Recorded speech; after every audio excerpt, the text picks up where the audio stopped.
السلام عليكم ورحمة الله وبركاته. ازيكم حبايب قلبي؟ عاملين ايه؟ يا رب تكونوا بخير. وحشتوني جدا جدا. النهاردة هنعمل رز معمر بس حلو.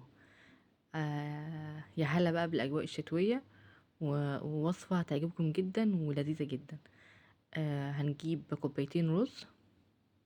تمام.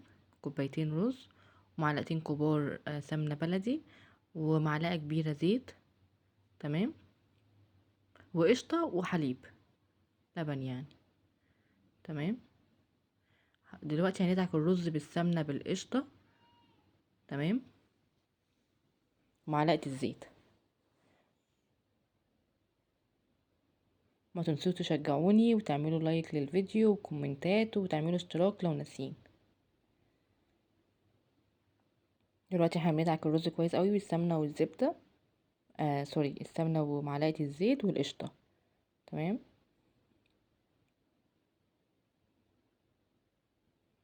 ودلوقتي احنا هنسخن اللبن ده كويس جدا. وهنحط معاه يعني انا حطيت كوباية الا ربع سكر. ممكن نص كوباية، ممكن كوباية كاملة. السكر ده حسب رغبتكم انتوا. نقلت طبعا الرز في طاجن فخار، بيبقى الطعم احلى بكتير. تمام. نبقى مشغلين الفرن اعلى درجة حرارة. انا بحطه في الرف اللي في النص، بيطلع تحفة. بياخد لون كويس وبيستوي ويبقى جميل. تمام. دلوقتي احنا هنسخن اللبن. تمام. ونحط معاه ذرة ملح ونحط معاه السكر. تمام. زي ما انتم شايفين هنسخن اللبن.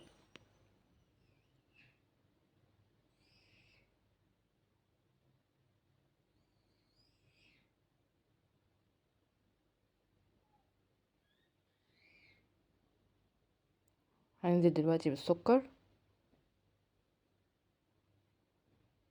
اهو زي ما انتم شايفين. وننزل بذرة ملح بالظبط. يسخن كويس وهننزل الحليب السخن ده، هنزل على الرز. تمام. ده مقدار مظبوط جدا والوصفة تطلع ممتازة.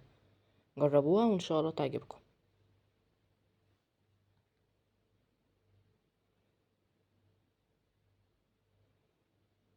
تمام. كنت سايبة معلقة قشطة كده بضيفها بقى على وش الفخار قبل ما ادخله الفرن. وممكن نستنى شوية يغلي شوية الفخار واطلع الفخار تاني واحط على وشه القشطة. بس انا حطيته كله من الاول كده وطلع ما شاء الله عليه. تمام. هنزل بالقشطة.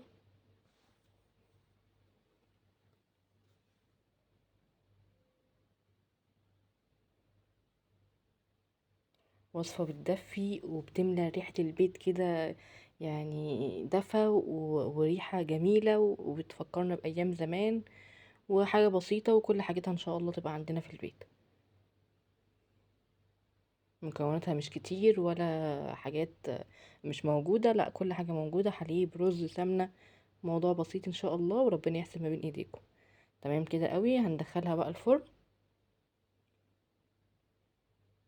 من نص ساعة كده يعني ساعة الا ربع، يعني حسب طبعا الفرن بتاعك بتشوفيه. وبيطلع بصراحة ممتاز، ريحته جميلة وطعمه جميل. ومن جوه كده كريمي وحاجة تحفة. ان شاء الله تجربوه وتقولوا لي رأيكم ايه. وان شاء الله يعجبكم. ما تنسونيش في الاشتراكات وان شاء الله اشوفكم الفيديو الجاي. مع السلامة.